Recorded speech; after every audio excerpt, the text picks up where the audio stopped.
everyone, welcome back to Teater Indonesia Instagram Live.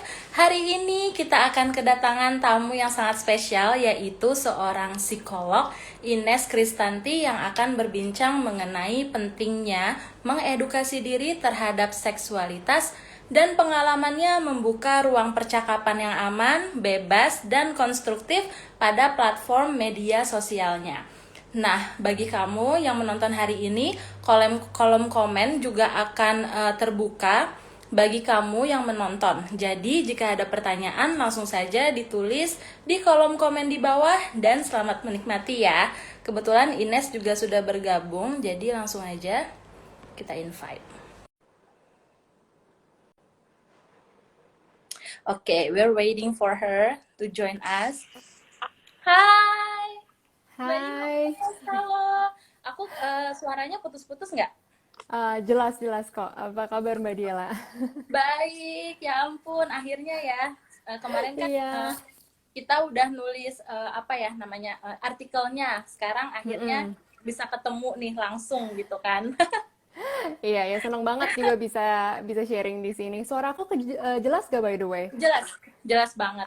Gambarnya jelas? Gambar jelas. Oke, Oke. syukur deh kalau aman. Mungkin sebelum interview nih, aku pengen tanya dulu apa kabar Mbak Ines? Terus lagi sibuk apa aja nih belakangan ini? Baik kabarnya, akhir-akhir ini ya praktek-praktek juga sih, tapi prakteknya itu masih online. Ya, Terus juga ya sharing-sharing terkait informasi yang bisa aku bagiin, misalkan tentang mental health, relationship, seksualitas, itu kan biasanya topik-topikku seputar itu betul. di berbagai platform juga gitu. Salah satunya ya kayak kita ngobrol-ngobrol ini. Betul. Nah, aku pengen tanya sih sebenarnya kalau Mm-mm. konsultasi online ya, terutama dengan psikolog gitu, Mm-mm. lebih memudahkan nggak sih buat orang-orang di luar nih yang mau konsultasi? Menurut kamu gimana? Kan kadang kalau lagi pandemi gini kan kita memang butuh kontak Mm-mm. fisik ya, maksudnya butuh ketemu gitu secara langsung. Tapi kalau dari pengalaman kamu sendiri gimana nih? Kalau misalkan konsultasi online atau konseling online itu memang memungkinkan untuk dilakukan gitu, tapi memang untuk beberapa case yang memang sudah cukup berat atau memang membutuhkan penanganan yang saat itu juga, nah itu memang Ya, tidak disarankan untuk konsultasi secara online. Tapi untuk masalah-masalah sehari-hari yang ibaratnya masih bisa dikonsultasikan secara online itu masih memungkinkan gitu. I see. Nah kan seperti yang kita lihat ya di laman Instagram kamu gitu, Ines kan berfokus pada topik-topik nih mengenai seksualitas, hubungan Mm-mm. dan juga Mm-mm. perempuan kan. Nah mungkin boleh di-share nih ke teman-teman kita yang menonton hari ini, kenapa sih kamu tuh memilih topik tersebut yang menjadi concern kamu nih? Karena kan Mm-mm. seperti yang kita ketahui ya, topik tersebut tuh masih terbilang tabu, ya kan? Tapi mungkin mungkin saat ini orang udah mulai terbuka mengenai topik tersebut. Nah, tapi aku Mm-mm. pengen tahu aja sih alasannya kenapa. Sebenarnya sih kalau alasannya itu apa ya? Minatku di sana itu tuh munculnya gradually over time Hmm, juga gitu. Waktu dulu jalanin pendidikan psikologi tuh belum kebayang, mungkin pas awal-awal iya, ya belum kebayang bahwa bakal akan fokusin di sini. Tapi uh, kalau misalkan disuruh bikin tugas, disuruh bikin riset, terus kok aku amatin juga kok ujung-ujungnya ke topik-topik ke yang itu juga ya, kayak misalkan terkait seksualitasnya itu tuh juga aku lebih suka waktu itu bahasnya dari sudut pandang perempuan, iya, karena mungkin aku pikir seksualitas itu kan memang menjadi miliknya semua orang gitu. Setiap dari kita itu memiliki aspek seksualitas kita sendiri, sehingga iya, ini adalah isu yang relate banget sebenarnya ke semua orang gitu. Tapi mungkin wadah untuk membicarakannya atau orang yang membicarakannya belum sebanyak itu pada saat itu. Nah, terus kenapa lebih concernnya waktu itu dari sudut pandang perempuan? Karena aku amatin juga literatur-literatur, penelitian, kemudian pembahasan-pembahasan yang ada tentang seksualitas itu memang mungkin masih belum terlalu banyak yang mengambil sudut pandang perempuan. Ya. Padahal sebenarnya perempuan itu tuh juga sangat butuh diedukasi, sangat butuh untuk mengenal terkait seksualitasnya sendiri. Sehingga yang aku pengen adalah menormalisasi pembicaraan terkait seksualitas, termasuk juga untuk perempuan. Betul sih. Nah, menurut aku di Mm-mm. tengah apa ya berkembangnya teknologi sekarang gitu, sangat membantu banget untuk menciptakan ruang-ruang yang aman ya, bebas serta konstruktif gitu untuk membicarakan topik ini gitu. Terlebih lagi kalau mendapatkan informasinya tuh dari orang yang benar-benar berpengalaman gitu. Kalau Mm-mm. sebelum Instagram kan dulunya kayak aduh mau cari apa ya Iya, informasi mengenai topik ini kan susah banget di gitu. mana ya, bingung Betul. juga gitu. Nah, mungkin kita cari-cari di internet dan segala macem, mungkin nggak tahu juga sebenarnya sumber yang memang bisa dipercaya yang mana Ya, gitu. Ya sekarang pun memang di era sosial media ini menurutku kita tetap perlu perlu perlu bijak sih gitu untuk memilah-milah informasi apa sih yang memang boleh kita makan gitu dan ya, memang baik untuk kita cerna, untuk kita ikuti lah seperti itu.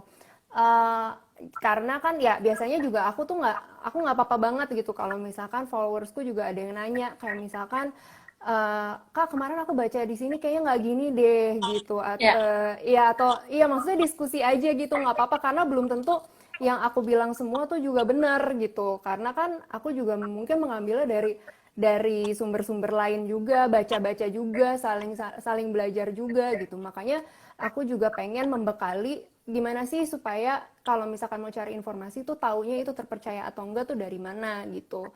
Dan boleh juga kalau misalkan statement aku atau opini aku di challenge itu juga boleh banget. Justru aku ya. seneng karena berarti kan orang-orang udah mulai kritis nih. I see. Iya sih, aku juga seneng banget kalau misalnya ada satu akun ya yang mengedukasi, tapi dia juga terima challenge dari readersnya juga dan menerima kritik gitu Iya, kan. Karena kan banyak banget nih mm-mm. orang yang kayak enggak kok menurut aku kayak gini gitu kan. Padahal kan sosial media itu adalah platform yang terbuka ya bagi semua orang untuk Iya, berdiskusi gitu. iya, Nah, iya. eh, satu pertanyaan lagi nih sebelum kita ke topik inti. Kan biasanya Mm-mm. nih seksualitas itu sering diidentikan ya dengan hubungan atau aktivitas seksual kan. Padahal kan Mm-mm. sebenarnya skopnya tuh lebih besar daripada itu. Nah, Betul. kalau Mm-mm. dari kamu sendiri nih tanggapan kamu seperti apa sih dan mungkin boleh dijelaskan sedikit sebenarnya Mm-mm. seksualitas itu apa dan cakupannya tuh apa? Setuju banget Mbak Diela kalau kita tuh sebaiknya memang tidak membatasi pembahasan seksualitas atau pemahaman seksualitas kita memang di dalam ranah aktivitas seksual aja karena Ya, seksualitas itu sebenarnya kalau kita pahami artinya itu cukup luas gitu. Itu juga mencakup terkait bagaimana kita berelasi dengan orang lain, bagaimana perasaan kita terhadap tubuh kita sendiri, body image juga termasuk loh di dalam ya, ranah seksualitas juga gitu. Terus bagaimana pengenalan kita terhadap tubuh kita sendiri, misalnya kita tahu nggak organ-organ kita tuh sebenarnya seperti apa, bentuknya tuh kayak gimana, sudah bener nggak informasi-informasi atau pendidikan yang kita terima sejak dulu gitu. ya, Jadi memang kalau misalkan ditanya, ini nyambungnya ke sini sih Mbak biasanya. Kalau ditanya pendidikan seksualitas itu tuh harusnya dari umur berapa sih gitu. Mungkin ya, betul. mungkin mungkin parents atau beberapa orang taunya atau menganggapnya oh pendidikan seksualitas nanti ketika anakku udah puber gitu atau Hmm, anakku misalkan udah SMP, udah SMA, udah remaja lah gitu. Padahal sebenarnya pendidikan seksualitas itu jauh lebih dini dari itu sebenarnya kalau memang mau dimulai. Ketika memperkenalkan organ-organ tubuh ke anak itu juga sebenarnya udah masuk ke pendidikan seksual gitu karena ya. kita kan semestinya memperkenalkan organ-organ seksualnya semestinya juga gitu. Jangan bahasanya diganti-ganti gitu. Itu udah jadi bagian dari pendidikan seksual juga sebenarnya masuk ke Betul. ranah seksualitas juga. Mm-mm. Soalnya aku pernah ya nonton gitu sebuah interview nih dari Dokter Boyke gitu ya. Dia bilang dalam hal penyampaian kita sebagai orang tua tuh harus jujur. Ya kan Betul. informasi Mm-mm. informasi yang diberikan itu harus jujur kepada anak gitu. Jadi jangan dibuat-buat supaya mereka benar-benar mengerti sebenarnya inti dari Betul. informasinya itu seperti apa gitu ya. Nah, Memang sesuai kan usia, tapi sorry, me- memang sesuai usia, tapi memang bukan bohong. Jadi betul, mungkin nggak semua informasi harus dikasih tahu ketika anaknya sejak masih kecil banget gitu. Sesuai usianya mereka, tapi tidak dibohongin.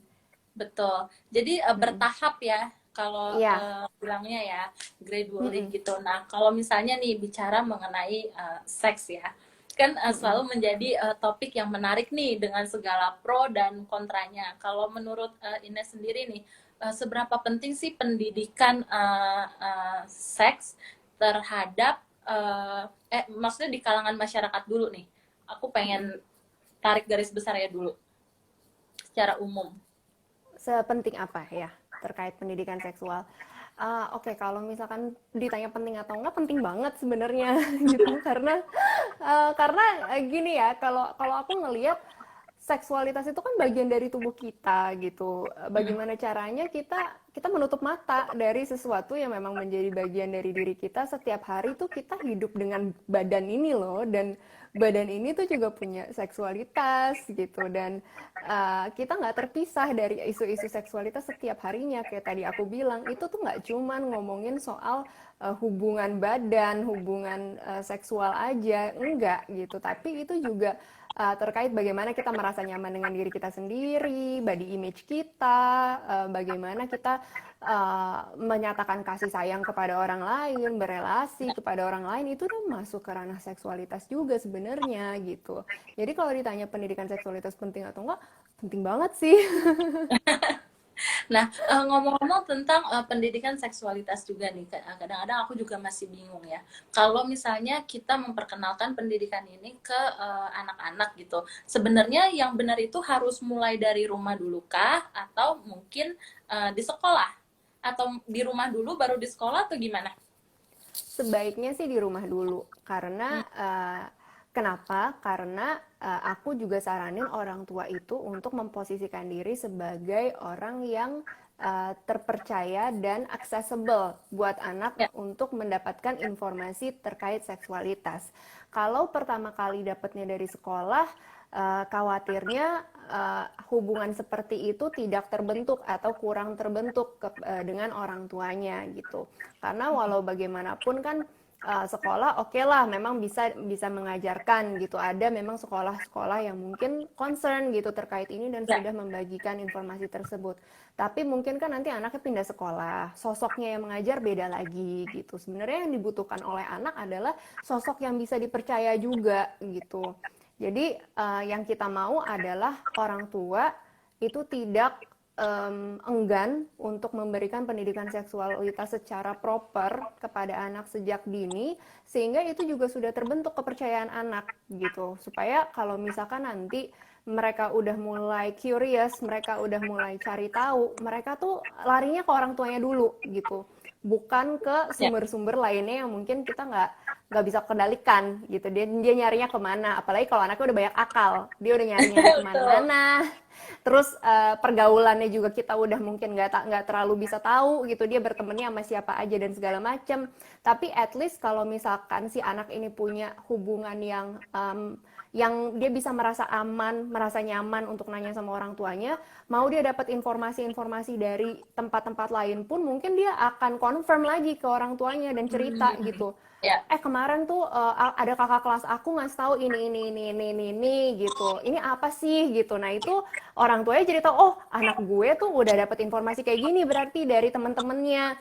Nah apa yang bisa gue lakukan, apa yang bisa aku lakukan untuk memberikan informasi yang memang juga proper, tepat, dan juga bermanfaat untuk anak sesuai dengan usianya.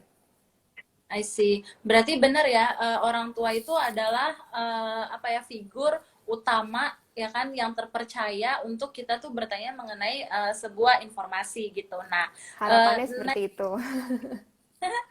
next question aku nih dari apa namanya udah diwakili nih sama viewers kita dari Febri Widi. Katanya bagaimana sih menjelaskan kepada anak terkait seksualitas? Menjelaskan dulu atau nunggu anaknya bertanya?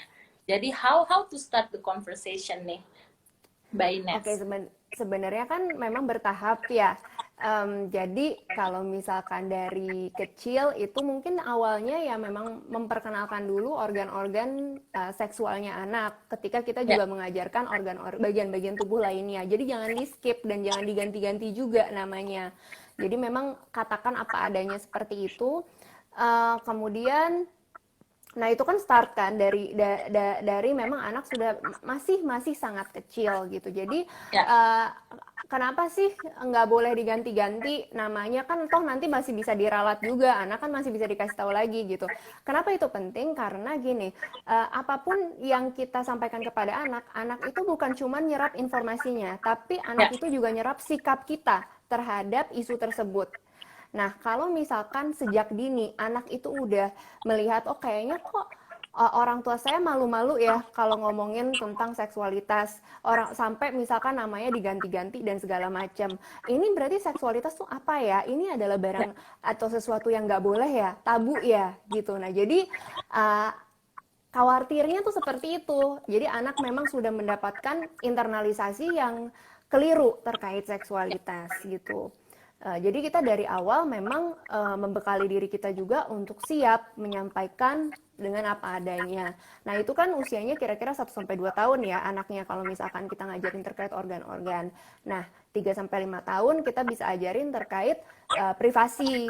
Jadi kalau bagian-bagian mana yang memang itu adalah bagian privat dan hanya boleh disentuh oleh dirinya sendiri atau oleh mamanya gitu misalkan atau orang tuanya gitu. Jadi ya, um, yang memang mengasuh ya atau pengasuh utamanya, oh cuman dia nih yang boleh menyentuh gitu. Kalau misalkan yang lain harus uh, menolak, atau memang kalau misalkan ada orang yang minta untuk menyentuh itu, kamu harus bilang sama mama gitu, atau kamu harus ya intinya kamu harus melaporkan itu gitu. Jadi kita ngomongin terkait privasi juga. Kemudian kalau misalkan 5-8 tahun itu kan anak-anak memang sudah mungkin sudah berteman. Nah, itu sudah bergaul juga, beraktivitas sosial yang secara lebih dalam skala yang lebih luas. Itu kita bisa ajarkan juga gitu bagaimana kita apa sih artinya menjadi bagaimana berelasi dengan orang lain. Kemudian kalau misalkan anaknya mengidentifikasikan diri sebagai laki-laki atau perempuan, apa sih artinya sebagai laki-laki atau perempuan, seperti itu gitu. Jadi perbedaan gender di situ juga bisa diajarkan terkait ya. gender. Kemudian kalau misalkan usia 9-12 tahun, itu kan anak-anak mungkin sudah mulai ada yang mau pubertas ya, menjelang pubertas. Nah, itu mungkin udah diperkenalkan juga terkait pubertas. Kemudian di atas itu anak sudah masuk ke usia remaja, harapannya adalah kalau misalkan orang tua memang sudah cukup tertib dan cukup terbuka sejak awal untuk membicarakan terkait seksualitas dengan anak, pada saat anak itu remaja, orang tua juga sudah bisa menjadi teman gitu. Jadi Ya, anak-anak mau anaknya itu mau bertanya tentang apa, orang tuanya itu juga udah bisa berperan sebagai sahabat, sebagai teman yang juga membantu anak untuk mengenal nilai-nilai seksualitasnya dia tuh apa, batasan-batasan seksualnya tuh apa gitu. Jadi bantu anak juga untuk mengenali nilai-nilai mereka pribadi, bukan hanya kita yang ngasih tahu jangan begini jangan begitu gitu, tapi juga anak dilibatkan untuk mengenali, oh ya yang nilai pribadi saya tuh seperti ini gitu. I see. Nah, mungkin tadi yang baru dijelaskan Mbak Ines nih juga menjawab pertanyaannya viewers kita nih, HR_Sugiha ya, mengenai tahapan-tahapan gimana cara menjelaskannya. Tapi mungkin aku pengen tanya ini, kalau misalnya kita menjelaskan atau memberikan pendidikan seksualitas terhadap anak nih, terutama di usia dini, kita membutuhkan media lain nggak? Mm-mm. Oh, misalnya apa tuh? Kayak misalnya ada buku bergambar gitu kan, kalau Oh iya iya iya. Mm-mm. mungkin itu ya yang dimaksud sama viewers kita nih. Oh iya iya iya. Sebenarnya dari awal pun yang mengajarkan terkait organ-organ tubuh dan organ-organ seksual itu sebenarnya udah bisa dibantu dengan buku-buku bergambar gitu kalau misalkan memang ada. Terus kalau menjelaskan terkait bagian-bagian yang privat itu juga memang bisa dibantu dengan gambar gitu, atau Ya, aktivitas-aktivitas misalkan kalau misalkan bukunya itu bergambar gambar tubuh orang, anaknya diminta untuk nandain gitu. Bagian mana sih yang tadi mama bilang privat gitu, misalkan coba kamu tandain gitu. Oh Ya. bagian yang ini, bagian ini, bagian ini. Jadi anak tuh udah ngerti gitu. Oh bagiannya ini dan anak juga belajarnya juga sambil cukup fun juga ya, dan mungkin sesuai dengan cara mencernanya dia. I see. Nah, Mm-mm. ngomong-ngomong mengenai apa ya alat reproduksi kita gitu kan. Dulu waktu aku kuliah, kebetulan kuliahnya di Amerika, pergi ke gynecologist itu adalah salah satu hal yang rutin dilakukan, ya Mm-mm. kan? Dan dulu waktu awal kuliah juga diajarin yang namanya apa ya sex education 101 gitu loh. Jadi Mm-mm. kita diajarin caranya konsen, caranya kita taking care of our genitals gitu Yes. kan. Mm. Nah, kalau Mm. di Indonesia sendiri karena aku orang Indonesia terus belajar itu, aku tuh suka Mm-mm. bertanya gitu, ini tuh sebenarnya penting atau enggak sih? Soalnya I never Mm-mm. had this kind of thing gitu kan back home gitu. Nah kalau Mm-mm. menurut Kak Ines sendiri nih, gimana sih caranya meningkatkan awareness nih untuk ini sebenarnya pertanyaan titipan dari temen aku juga terhadap kesehatan reproduksi kita gitu loh. Iya, em, sebenarnya memang ini perlu perlu kerjasama dari berbagai pihak ya untuk bisa apa ya membentuk atau membuat pendidikan seksualitas yang memang kita bisa bilang bahwa semua orang atau mayoritas orang tuh mendapatkan gitu. Tapi kan memang mungkin masih PR-nya masih banyak ya untuk ke arah sana. Jadi memang kita bisa start dari diri kita sendiri sih. Artinya misalkan kalau kalau kita misalkan kita nggak kerja di bidang pendidikan, ya udah kita misalkan sebagai orang tua gitu, sebagai orang tua yang memang memberikan minimal ke anak sendiri gitu. Atau kalau misalkan memang kita punya temen gitu dan kita ngerasa kayaknya kayaknya awareness aku terkait ini udah cukup baik dan lebih baik dari beberapa teman gitu, misalkan mungkin Ya. aku bisa sharing terkait kesadaran itu dan segala macam. Karena tadi yang Diela, nggak apa-apa ya sebutnya Diela aja Ya. biar lebih Boleh, akrab. boleh. Iya, yang tadi Diela bilang itu memang memang penting banget karena mungkin nggak semua orang tuh sadar juga terkait pentingnya untuk menjaga kesehatan seksual atau cek rutin gitu. Jadi Ya. kalau memang sudah dibutuhkan gitu kan. Jadi em, memang hal-hal seperti itu tuh memang bisa kita mulai dari diri kita sendiri sih gitu, kepada orang-orang terdekat atau ke Ya. orang yang menjadi tanggung jawab kita. Kalau belum jadi orang tua mungkin bisa ke adik dan segala macam itu. Jadi ya itu sih, karena setuju banget gitu bahwa nah makanya kenapa kenapa akhirnya aku milihnya juga bidang seksualitas, karena ya ampun ini tuh penting banget, tapi Betul. nggak semua orang tuh bisa akses gitu informasinya gitu. Ya. Ya. Aku juga ngerti ya, mungkin sebagai individu pasti aku punya keterbatasan, aku nggak mungkin bisa tahu semua, aku nggak mungkin bisa bener terus gitu, tapi seenggaknya aku bisa raising awareness gitu loh, supaya ayo dong cari informasi yang memang valid, yang informasi yang memang baik untuk kita, yang ini kita nggak perlu malu untuk cari informasi terkait ini, karena ini tuh terkait tubuh kita sendiri. Ibaratnya kalau misalkan kita sakit perut, kita sakit mah aja, kita kan pasti cari tahu ya, ini kenapa dan segala macam. Tapi mungkin orang-orang kalau misalkan ada sesuatu yang terasa berbeda, misalkan gatal di bagian genitalnya atau ada perih atau segala macam, mungkin tuh lebih sungkan, gimana ya, takut ya kalau misalkan cek nanti aku dijudge macem-macem atau aku dikira macem-macem. Ya padahal Ya. kan sebenarnya itu menjadi sebuah kebutuhan juga gitu, dan ada kok memang layanan-layanan kesehatan yang memang sudah ramah dan non judgmental, itu juga ada dan semakin banyak aku lihat di akhir-akhir ini juga gitu. Jadi semoga makanya ini kerjasama dari lintas sektor juga untuk bisa menciptakan rasa aman gitu buat semua orang untuk bisa mengakses informasi dan mengakses layanan kesehatannya. Nah, itu bener banget sih, karena pertanyaan aku selanjutnya itu tadi udah dijawab secara tidak langsung oleh Kak Ines ya. Karena Mm-mm. kan, apa ya, karena judgement dari orang-orang itu ya, mengenai Iya. topik ini gitu. Jadi, banyak banget, ini juga pengalaman dari teman-teman aku juga, untuk encourage temennya itu memeriksakan kesehatan seksual mereka itu, tuh susah banget gitu loh. Mm-mm. kayak susah Mm-mm. banget karena mereka takut dijudge kan, padahal mereka nggak ngapa-ngapain gitu. Iya. Mm-mm, mm-mm. Tapi kayak untuk kita yang apa ya, punya akses ke informasi tersebut, dan kita memahami kalau itu penting untuk Mm-mm. encourage orang tuh untuk melakukan itu tuh juga gimana ya, susah gitu. Dan Iya, thanks to ngerti you, sih. makanya and thanks to you juga, makanya kita bisa belajar banyak banget. Nah, oke, Thank mungkin you. next Mm-mm. aku akan bacain juga nih apa pertanyaan dari viewers kita.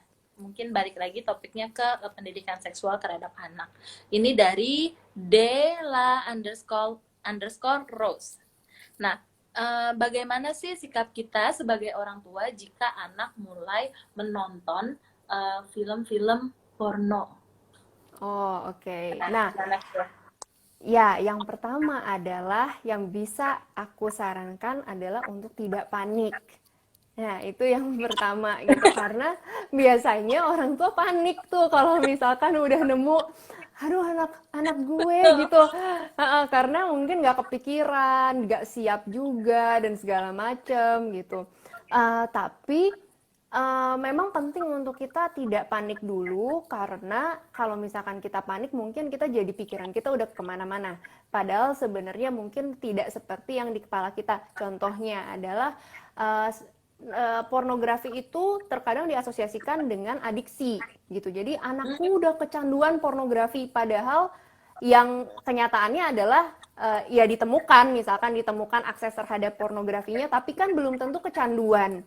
Atau Ya, orang tuanya juga udah berpikir, aduh anakku udah nonton pornografi, aduh nanti dia jadi anaknya yang nggak bener, yang ini yang itu, ntar dia malah dia tumbuh, aduh aku gagal sebagai orang tua dan segala macam. Enggak. Jadi bukan berarti kalau misalkan kita menemukan anak itu mengakses konten-konten pornografi kita gagal sebagai orang tua, kita gagal ya, mendidik anak menjadi orang yang baik dan segala macam. Enggak sejauh itu gitu. ya, ya, ya. Karena kita perlu memahami juga bahwa mungkin di kepala kita seperti itu, tapi mungkin di kepala anak atau yang dialami oleh anak itu sebenarnya berbeda. Ya, gini, makanya penting juga kita menjadi teman gitu, karena kita mau dengar dari sudut pandang anak tuh sebenarnya seperti apa. Misalnya dia dapat konten itu dari mana, kemudian siapa yang memperkenalkan. Nah, kita mau anak itu cerita, dan ketika kita tanya, anak juga nggak ngerasa diinterogasi atau disudutkan Ya, gitu. ya. Jadi kita bisa kesampingkan dulu asumsi-asumsi yang ada di kepala kita gitu, bahwa wah ini bahaya banget, ini anakku tuh pasti dia dapetnya dari macam-macam, dia udah jadi anak nakal dan segala macam gitu. Jadi judgement seperti itu Ya. jangan sampai, ya kalau bisa jangan sampai didengar sama anak, karena nanti anak juga jadi takut gitu, karena waduh, gue udah dijudge nih sama sama orang tua, apalagi orang tua yang ngerti sih gitu, mungkin rasanya kaget dan segala macam, mungkin ada yang reaksinya jadi, aduh mama udah susah-susah besarin kamu gitu, kamu jadi anaknya sekarang nakal dan segala macam, aduh mama merasa gagal. Nah kalau Ya. kayak gitu kan mungkin anaknya jadi sungkan juga buat cerita, aduh mamaku sedih banget gitu, jadi kayaknya aku nggak bisa nih cerita sama mamaku untuk isu-isu yang seperti ini gitu. Jadi mungkin dia akhirnya juga jadi menutup diri gitu, atau cenderung nggak mau cerita gitu. Tapi aku ngerti gitu reaksinya, mungkin kadang-kadang kita tidak bisa mengontrol gitu, sehingga memang penting buat kita juga untuk tidak langsung bereaksi, tidak langsung mengkonfrontasi anak, tapi Hmm. kenali dulu sebenarnya yang saya rasakan tuh apa, yang saya takutkan itu apa. Kemudian seperti yang tadi aku sampaikan ya, mungkin nggak semua yang kita pikirkan itu benar, bahwa oh ya kalau ada konten pornografi ya pasti anak kita udah salah jalan dan segala macam. Mungkin nggak seperti itu gitu. Jadi ketika kita memang sudah bisa menenangkan diri, kita bisa ajak bicara anak, sebenarnya apa sih maknanya, apa sih artinya, apa yang si konten pornografi itu untuk anak, apa sih arti dari mengakses konten itu, pengalamannya seperti apa, dan Ya. itulah yang mau cari tahu, dan penghayatan anak tuh apa sih sebenarnya terkait itu. I see. Nah, ini ada pertanyaan menurut aku menarik nih. Dari Mm-mm. Erma Tama. Katanya, kalau anak kembar laki-laki dan perempuan, sampai kapan nih bisa mandi bersama? Ya, kalau misalkan memang sih di usia tertentu itu memang disarankan untuk dipisah gitu ya Ya, gitu. Jadi mungkin ketika memang kita sudah mengenalkan terkait organ-organ seksualnya dan segala macam dan anak sudah mulai bisa mencerna, itu kita juga sudah mulai bisa mempertimbangkan untuk memisahkan gitu. Jadi hmm, supaya masing-masing itu juga ada privasinya gitu. Tetap mungkin ya mandinya sama orang tuanya tapi bergiliran gitu misalkan. ya, Mm-mm. I see. Nah, ini juga aku ada pertanyaan nih dari timku ya. Kalau Mm-mm. misalnya anak kembar yang berlawanan jenis dan ada nggak sih tips atau treatment berbeda terkait dengan seks edukasinya? Iya. Memang kalau misalkan kalau anak itu laki-laki dan perempuan itu memang mungkin ada konten-konten yang berbeda gitu ya. Ya, Memang bisa disampaikan kepada anak. Kalau misalnya kayak terkait dengan bagian-bagian tubuhnya kan udah beda tuh. Yang satu ya, namanya apa, yang satu namanya apa gitu. Nah, jadi udah di situ tuh udah jelas beda gitu. Tapi aku juga nggak menyarankan untuk bener-bener kalau misalkan anak laki-laki sama sekali nggak tahu terkait yang perempuan atau yang perempuan sama sekali nggak tahu terkait yang laki-laki, karena menurut ya, aku tetap penting sih untuk tahu gitu yang lawan jenisnya tuh seperti apa, karena kalau enggak ya nanti kan dia mungkin berelasi sama lawan jenis ya gitu. Kalau iya, misalkan dia nggak tahu sama sekali, mungkin juga dia jadi kurang informasi. Kemudian kalau misalkan kita tahu, walaupun mungkin nggak semuanya yang sekomprehensif yang kita sendiri punya, at least kita bisa respect gitu apa yang dialami. Misalnya kalau laki-laki ngerti terkait menstruasinya perempuan gitu, jadi bisa ngerti gitu loh bahwa itu adalah sebenarnya sesuatu yang normal dan nggak perlu malu, nggak perlu ditutup-tutupin juga gitu. ya, Jadi bisa yang kadang kan adalah justru aduh ya anak laki jangan jangan dengar sama sekali terkait menstruasi.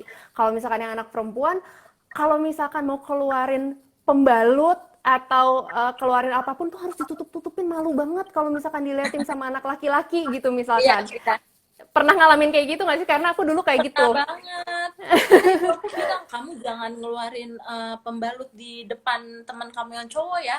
Jadi Iya, kamu harus aku punya apa namanya special pouch gitu, iya di pouch mana gitu kamu kan.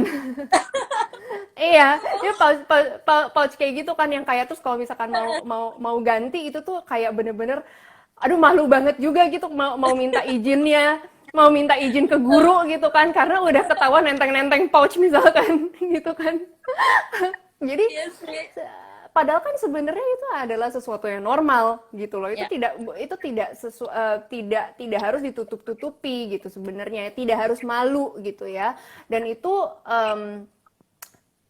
makanya dua-duanya harus dapat pendidikan yang dua sisi juga gitu, bahwa ini memang terjadi kepada anak perempuan ya, dan kamu harusnya nggak mengheres dia gitu, kamu harusnya nggak bully dia gitu kalau misalkan dia memang sedang lagi butuh butuh ganti pembalut atau ganti apapun yang memang dia gunakan gitu ya. untuk menstruasinya dan segala macam. Jadi uh, ya kamu jangan kayak gituin temen kamu yang perempuan, kamu harus hormati dia dan segala macam. Itu yang perlu kita tanamkan juga kan kepada Iya sih, anak-anak untuk bro. saling menghormati gitu. Apalagi kalau anak SD nih cewek ya, biasanya Hmm, sekitar kelas 6 SD gitu. Kadang iya. kan suka tembus juga kan. Nah, biasanya Mm-mm. kan kalau nembus itu kan apalagi pakai roknya putih gitu kan. Iya, Nah, orang tuh pasti kayak, ih kamu nembus, kamu nembus. Maksudnya kan kayak itu menjadi sesuatu yang apa ya, memalukan gitu loh. Dan hmm, apa ya, dan I wish I had that kind of education when I was a kid gitu. iya, iya, iya gitu. Karena itu mesti dari dua arah sih. Karena kalau misalkan yang perempuan doang yang diedukasi, yang cewek doang yang kayak iya kamu nggak perlu malu dan segala macam itu normal. Tapi kalau Ya, misalnya dia ke sekolah terus anak laki-laki yang cowok-cowok masih ngeledekin kan dia juga nggak mau gitu kan. Ya abis aku betul. diledekin sama teman-teman aku yang cowok, ya memang Ya, ini adalah sesuatu yang memalukan mungkin pikirnya dia gitu kan. Jadi memang harus harus dua arah sih. I see. Nah, oke, kita akan jump ke Mm-mm. topik yang selanjutnya gitu ya. Ya, ke topik yang gak kalah penting juga, apa Mm-mm. namanya, dari sex education terhadap anak atau in general. Nah, healthy relationship nih. kan menyambung dari artikel yang pernah Tetler keluarkan nih, kamu sempat memberikan tips mengenai healthy relationship. Nah, Mm-mm. although healthy relationship itu mungkin bisa berbeda-beda terhadap berbagai pasangan gitu ya, tapi boleh di-share nggak sih definisi yang sebenarnya itu kayak healthy relationship itu seperti apa, and how to build that gitu loh in a relationship. Oke, oke. Kalau misalkan healthy relationship itu sebenarnya mungkin kalau ditanya ciri-cirinya itu lumayan banyak ya. Tapi yang Ya, menurut aku penting juga di dalam healthy relationship itu perlu adanya saling menghormati atau saling menghargai, mhm, respect antar pasangan.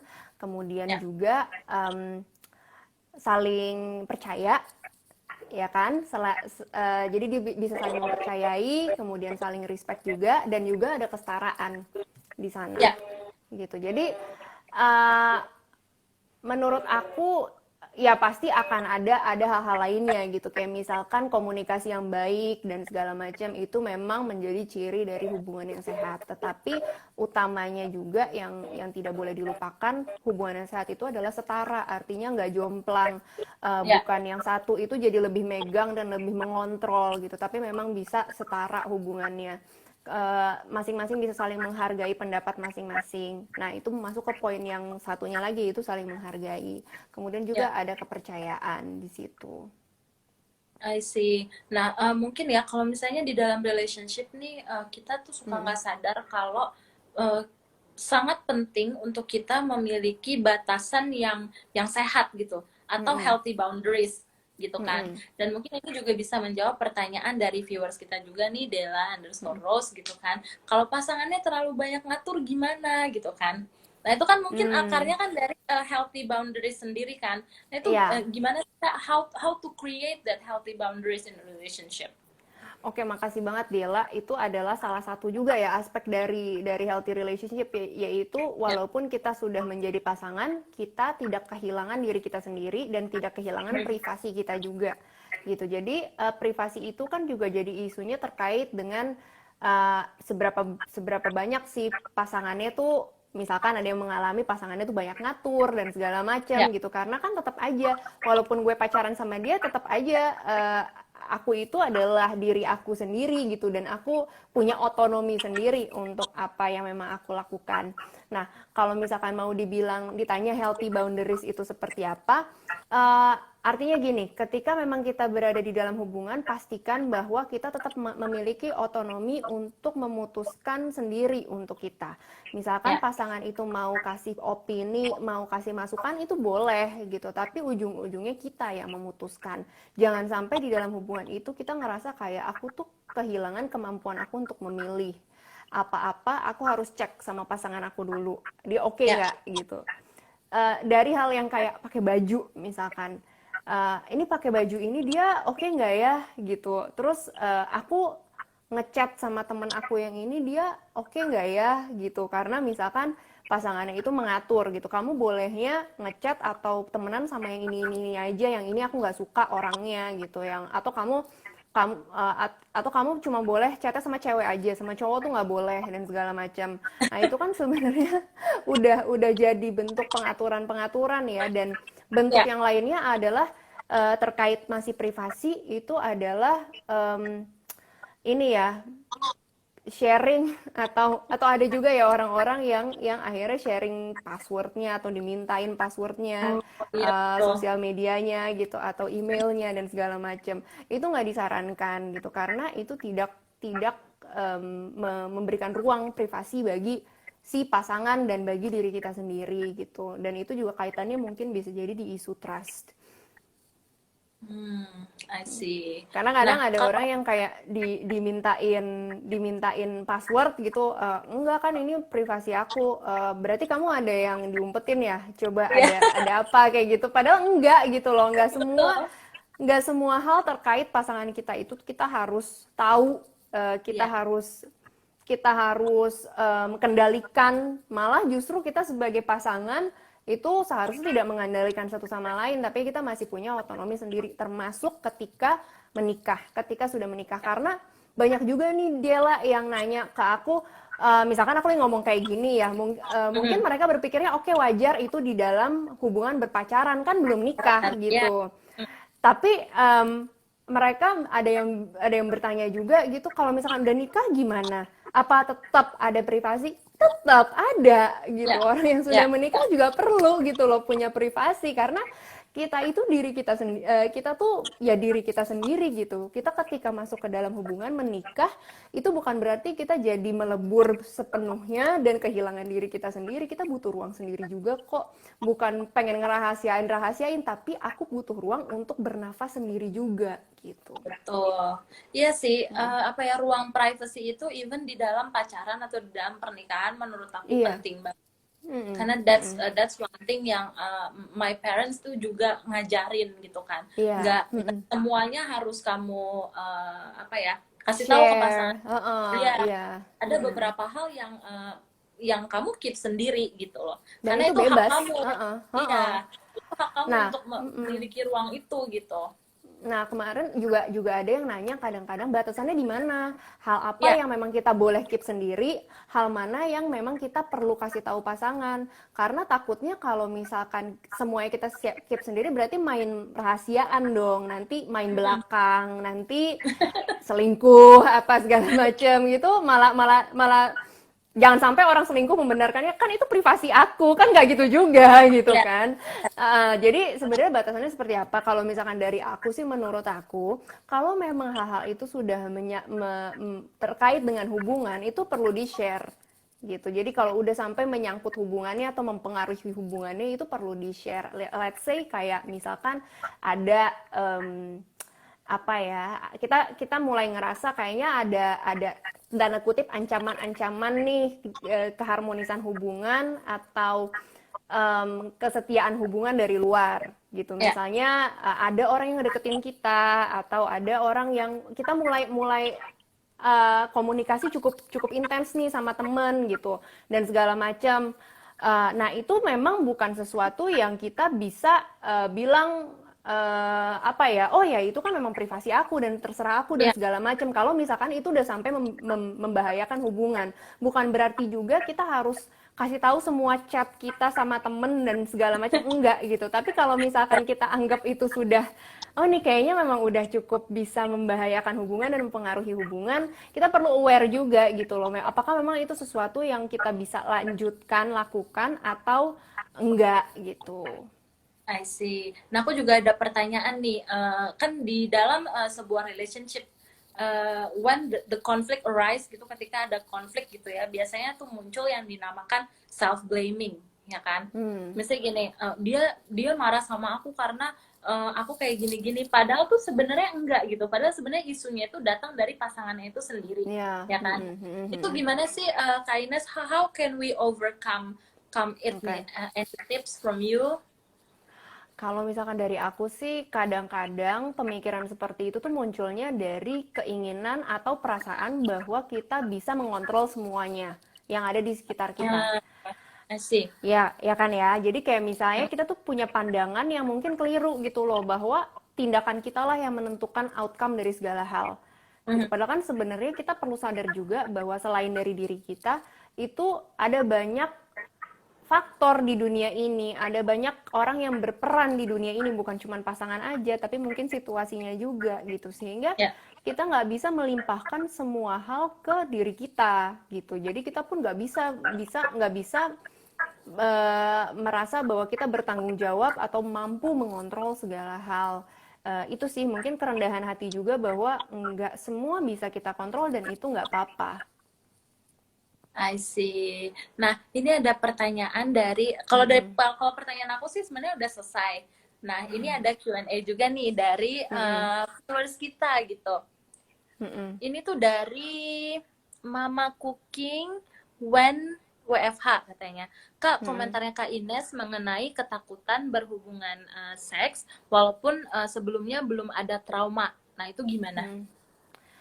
Oke, nah itu mungkin yang ditanyakan, yang bisa ditanyakan adalah itu apakah memang pengalaman pertama atau Mhm. enggak gitu. Karena itu mungkin beda ya konteksnya ketika kita ngomongin persiapan untuk melakukan aktivitas seksual pertama kalinya dan yang bukan pertama kalinya.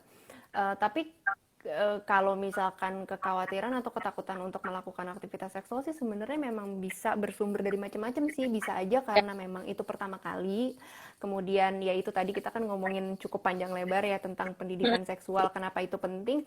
Salah satunya adalah untuk mempersiapkan diri kita juga gitu terkait informasi-informasi yang realistis gitu, bahwa what to expect ketika pertama kali melakukan, apakah memang kita perlu khawatir akan apa sih yang kita bisa ekspektasikan gitu loh, supaya kita punya pandangan yang realistis, dan mungkin itu juga bisa meredakan ketakutan kita juga gitu.